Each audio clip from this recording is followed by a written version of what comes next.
What's up, guys? James Blonde here with MMOHuts.com, taking a look at Trion World's new action-packed and fast-paced tactical strategy game, Atlas Reactor. Now, I know action-packed, fast-paced, and tactical strategy are words that are never really found in the same sentence, but this is quite the exception. Trion's got some really cool mechanics going on here with this game, and that's sort of just the start of it.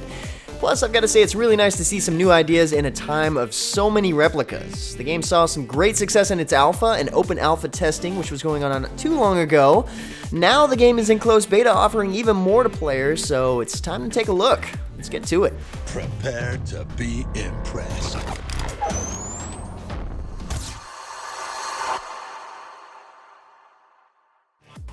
Alright, so the tutorial does a fantastic job explaining how the game works, but I'm going to give you guys a quick overview anyway. Like I mentioned, the game is a team-based tactics game, and it has simultaneous moves. It's not turn-based, everybody moves at the same time.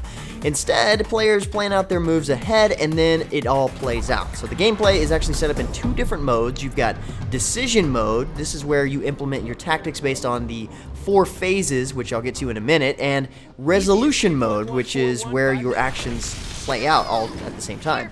In decision mode, you've got only 20 seconds to decide what moves to make and how to make them. And you can actually see your teammates and what they're planning, move-wise, but you really don't have a whole lot of time to collaborate attacks. The nice thing about that is that the abilities of the freelancers, which is what the characters are called in this game, are versatile enough to work together nicely in a team-based fashion. So with that being said, there are 4 types of actions you can choose to make during the decision mode. You've got prep, you've got dash, you've got blast, and you've got move, and they work in that particular order. And order is everything in resolution mode. Prep abilities consist of things like heals, shields, buffs, and setting up traps for enemies that you expect to dash, or at least move anyway, if they're dumb. Dash abilities get you away from your current location safely, unless of course an enemy expects it and then sets a trap for you. We just got through talking about that. And some dash abilities are actually charges that deal damage. I like those. Those are really nice. Some of them just get you away from things, but the ones that deal damage, yeah, those are your friend. Now, the blast phase is your typical attack stage where you deal the most damage. This is where you shoot your weapons and you do your abilities that blow stuff up. It's pretty straightforward. And then last, you have your move phase, which is also pretty self-explanatory. But unlike dash, which happens a lot sooner in the order, like I said, order is everything. Move doesn't guarantee you're out of harm's way, because you'll be moving when everyone else is moving, and that's not always a good thing. If you choose not to use any of your other abilities, of course you can move further distances. This is something that we're used to seeing in a lot of turn-based strategy games. So with all that explained, well, the basics anyway, the abilities of the freelancers vary based on their archetype, for the most part, which are broken down into firepower, which is the majority of the group, as you can tell. They are the damage dealers, some having more range than others. In fact, Nyx here is a sniper, and Pup is a melee monster. You've got frontline freelancers, which are my favorite here, like Rask and Garrison, who play the tanky but are still very capable of breaking your face in type characters who like to get all up close and personal. And then, of course, you've got the support roles, who are still able to deal decent damage to enemies and provide buffs to allies at the same time. Now that the game has gone into closed beta, they have the free freelancer rotations going on, as you can tell here, and they've opened up the cash shop now. But before I get into all that, let's go ahead and hop into a match to show off everything in action. You can practice, which is sort of just testing out abilities, really. I think that's all it's for. You can play with and against bots, and of course you can select the difficulty there. Play against bots and other players, so co-op, or play against other players normally. For this, I'm going to go ahead and go up against bots solo, just because it's a little easier to show the gameplay. Make sure the difficulty is up, though. It's a 4-on-4 team deathmatch, essentially, first to 5 kills, so matches typically last 10 to 12 minutes. Of course, you can change your freelancer here. I'm going to go with Rampart, the defense character that I've been working with. And if you're playing against others, it's kind of like Paragon, where you pick your character first and then get matched up with a party.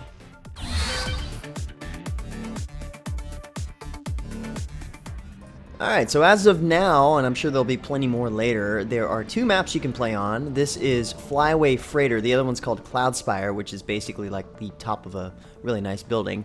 So right now we only just move. These are my abilities. Each freelancer has 5 abilities. I'm going to go ahead and sprint to this location, seeing that's the only thing I can do, and I have a feeling that I'm going to have some enemies in this area.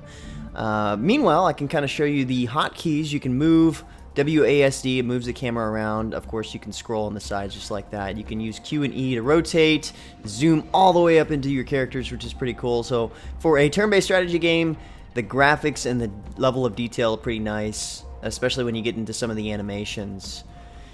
Alright, so we're going to lock in. Normally you wouldn't have as much time, because I'm playing with bots. Like I said, to make it easier, we have a whole minute to decide in decision mode, which can really get you into trouble if you switch back and forth, because you got to get used to that 20 seconds you normally have. Let's see here. I'm going to go and this is my one ability, which gives me a... I don't know if I want to use this. This gives me a direct shot at this guy here.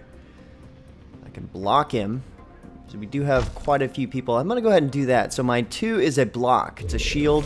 And if anybody that's standing in that location is going to get hit as well. Of course, Garrison here is probably going to dash. And he can jump right over my shield. Oh, man. Lots going on there. I think I protected most everybody from Rask. I did. Good. Only Garrison did damage. I'm not sure if I can protect too much. Unless Gray... Well, Gray's going to shoot over me. Echo Hammer, stop. That's good. Otherwise, that would have continued onto my allies. So that was actually a good play. That was a good idea to protect my guys that way. Hard to do that if you can't tell which direction they plan on moving. Sometimes they... Obviously, you can't coordinate with bots, but that's alright. Let's see what we're going to do here. So I've got a grab with 3. My 4 will make me unstoppable and give me haste. So that's pretty good. I'm probably going to use that just to keep anybody like Rask from launching me, because that can happen. Let's see here. Let's see who I can attack. That'll work. I'm going to pull Gray in here because he's squishy. That's what I like about the tanky role, is that they're designed to be up close and personal. I've played some of the sniper or even ranged, some of the damage dealers, and you just get hunted down, and it's so hard to keep the distance between, especially with guys like Rampart and Rask that can close the distance really easy. This plays out. There's a lot you have to focus on. Come on, man. Oh, man. Now, copyright Heliocorp. Anvil slam. Of course, they all have their little humor. I do like that. That works really well with my ability, especially since I can drag people through it. Let's see if this works. Ooh. Yep, pulling through. Oh, yeah, so that did all the damage, being able to pull him through there. That was perfect. My Helio's not doing too good, but luckily he has a shield that's going to give him a little bit more health this next round. Quark's also not doing good, but he also has the heals. 2 support characters in that position are not as bad as it could be. I don't know if I can do a whole lot of damage from this angle. I'll try that. If anybody gets in my little circle there, I'll deal even more damage. Now I can go in here and add the critical shot, which is going to be a prep ability that's going to give me a might before the attack, so it happens in prep. Might gives you more damage, but I went ahead and deselected that so I can save it for later, just because I'm only going to hit Helio there. Happens in prep, so it happens first. I'll probably use it here soon. Yeah, like I figured he would put armor on him. Oh, good. Quark is over here in safety. Nice shot there. Okay, Rask is just healing. Got to hit him. He didn't dash or anything like that. And he missed Quark, which would have hurt a lot, because it would have bounced off the Helio. Ow, that kind of hurt. Helio's still not doing so good. He needs to get out of there. Oh, he's going to die. Ooh, so if you die, then it just takes 2 turns for you to respawn back into the game. Like I said, it's a point system, so if you die, you're not out. But in bot matches, it lasts a lot faster. So now we're in this setup where it's a lot easier to use my 1, and this is definitely where I want to go ahead and put my critical strike on there. To get an extra 5 points of damage on each person. Hopefully they stick around. Garrison could probably jet out of here. You can mouse over them a little bit to see their abilities, including your allies, like what abilities it could potentially use. It's nice to really look at Rask there, because he uses his ultimate. Doesn't cost him any energy. The drawback there is that he doesn't have a choice but to use it, and you'll probably end up seeing what that looks like in a minute. Oh. Of course, Gray's gonna get out of there. That's alright. There we go. So 31 and 26, not bad. I'll take it. That would have killed Gray, so that was smart of him to dash. Ooh, that works too. Nice shot. If you use one ability like a dash, then you can't use blast or you can't use move. Ah, killed my Cork. So now it's 2. They're up by 2. Hope they put That's my not same good. back the brain way. Some of the things they say are actually pretty funny. Alright. Now I am in a position... I gotta kind of get out of here. So I'm thinking about either shielding up,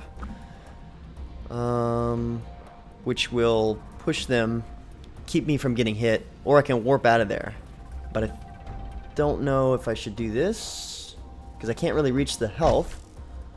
But but they're not expecting me to go there. I just can't do anything in return. So I'm probably gonna do that.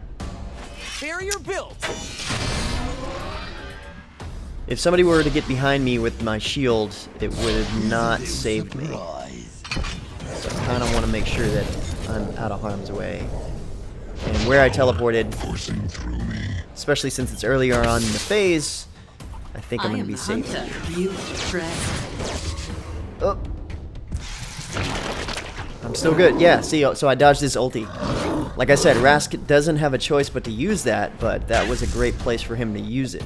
So he's really got to set himself up to be in the position, all up close and personal, to take advantage of his ulti. Nice! That did a lot of damage. It killed Garrison. That's exactly what we needed. Okay, so Rask is going to follow me. Let's see what I'm going to do here. Ooh, I'm going to heal first. So those abilities down at the bottom, the 6, 7, and 8, those are catalysts. You can use once. They're kind of like lifelines. You can only use them once during the gameplay. One is, and you can choose those. I'll show you after the match here. Let's see what I can do. So heal. I can't really do anything else. If you use a catalyst, you can't do anything else. I have unstoppable, so... Oh, nice. So Rask is deciding to retreat. Go after them instead. Not the smartest idea. Probably could have taken me. Watch it, man. This is going to give me the haste. I'm going to run through the heals, get the double heals. Echo hammer. Then I'm going to go after Gray. Oh, never mind. He's going to get killed. Probably go after Rask then. Helio's abilities are really neat.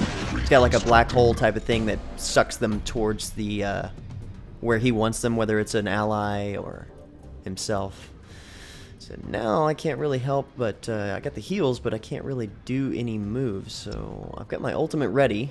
Everything's based on cooldown there, if you noticed. So the 5 basically is like 5 turns before your ulti's ready. Check this out. It is ready now. Luckily, it'll be ready as soon as I'm ready to use it, and I'll heal on the way. Because my catalyst for heals will give me 45 health every round for 3 rounds. That's going to help out a lot. Can't always use that because it doesn't necessarily save you every time. You just need to be in a good spot to use it. Kind of like Rask did earlier. Okay. Now everybody's behind cover, so I probably won't be able to use any of my blast abilities. Not really. Nobody around to shoot. Okay. That's not going to work anything.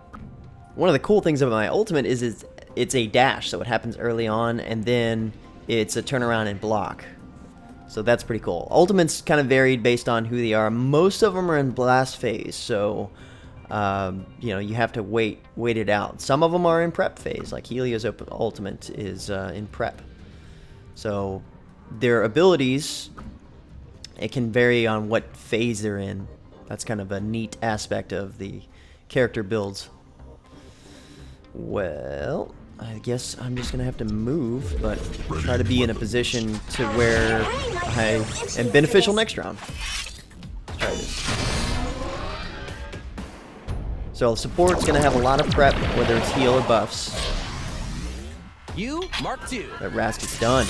Maybe, nope. Just got shielded, of course.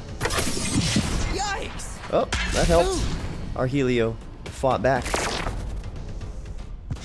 kind of just sit here spectating. Nice, I was shielded by the ulti again. But I'm going to walk right through it, it's going to hurt. You pass through the green stuff. Doesn't feel too good. Let's see what I can do. It's 2v3, 3v2. Us. Trivial. We got to get to 5. Alright, let's see what I can do. Rask is about dead. I think I'm going to pull Rask towards me, which should kill him because he only has 10 health. Hopefully he doesn't have a dash available. He doesn't because he used it earlier. Good stuff. I'm going to go over here, get the heals again because I'm still not feeling good about my health, even though I'm tanky. I'm playing tanky, but I'm trying to kill from a distance. Let's see what I can do. Oh, of course he did dash. Someone else.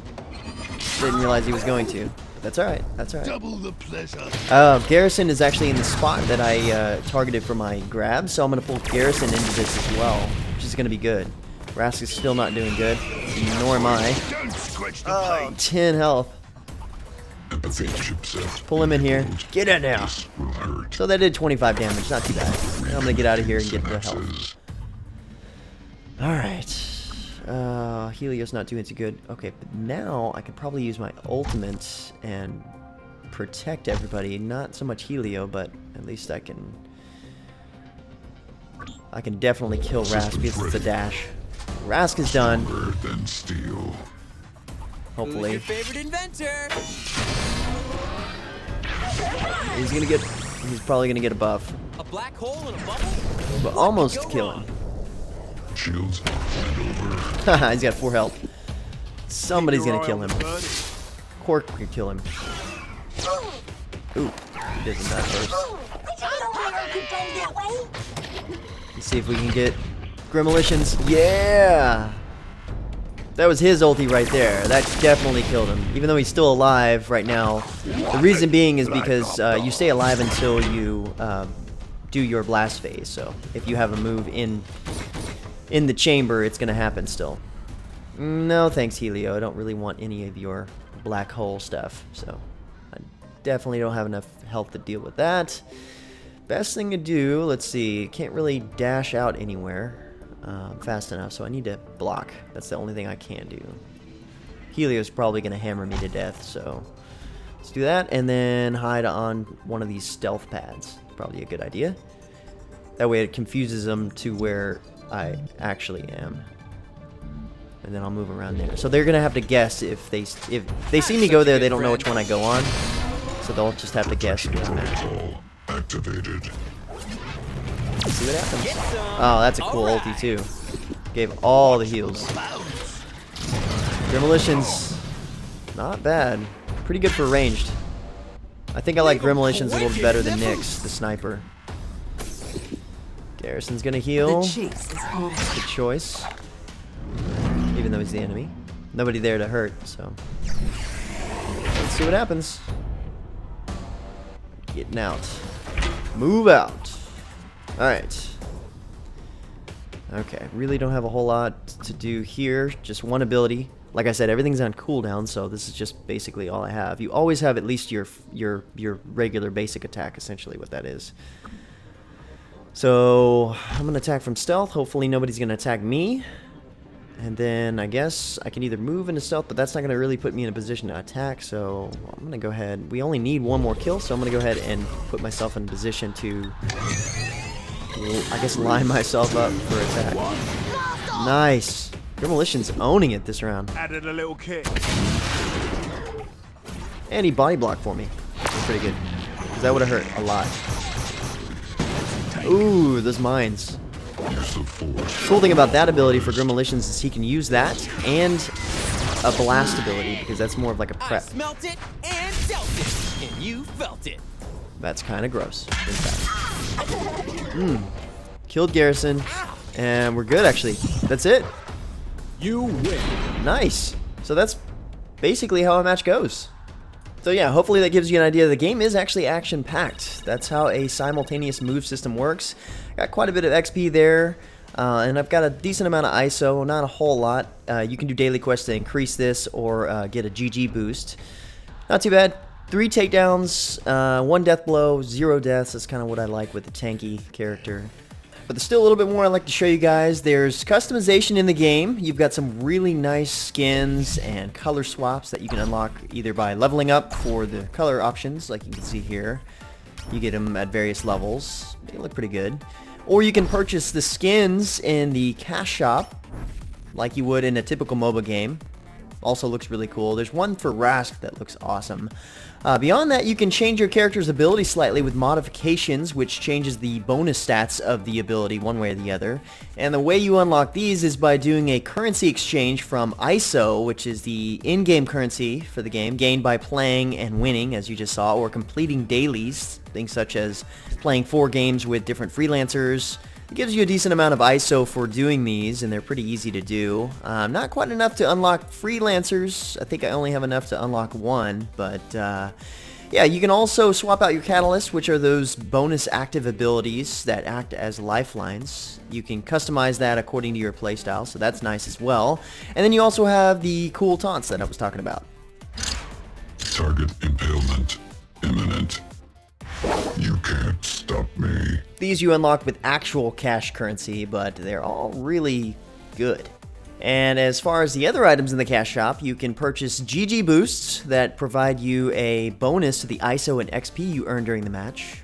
The cool things is that you get to decide when you use them, so you can apply them directly after a really good match to reap the benefits. And then sometimes you get GG boosts as a reward for leveling up. So these things are actually really cool. These are included in the Founders Packs. You also get an extra bonus if you have a party of friends playing with you, which is kind of a cool concept there. And then of course later on they'll have the patron service, which is just like all other Trion games. This one though could be a little bit more like a constant GG boost or something along those lines. Nothing really game breaking. Of course, you can unlock other freelancers, which vary in price. You can do that with real currency, also known as credits in the game, or you can unlock them with a crap ton of ISO, depending on who you want. It's always your favorite ones that cost the most just to get by playing the game. It's a shame, really. Anyway, guys, I definitely think the game is innovative, to say the least. Very entertaining at that, with the humor and the simultaneous action. Definitely different. I've never really been a fan of the tactical turn-based strategy games, but this one breaks that mold, so it makes it something that I could probably get into and enjoy often. It stings, but it's worth it. For me, not you. Anyway, let me know what you think about the game in the comments below. As of now, in order to get into the game, you need to have played in the alpha and get a closed beta key, get re-invited, or of course, pick up one of the 4 Founders Packs starting at $9.99, which isn't really bad. And it gives you quite a lot of stuff on top of that. Otherwise, the game should go into open beta sometime soon. Thanks for watching. Pick up more information about the game at the game profile at MMOHuts.com. And until next time, guys, that's going to be it for me. I'm James Blonde. See you out there, gamers.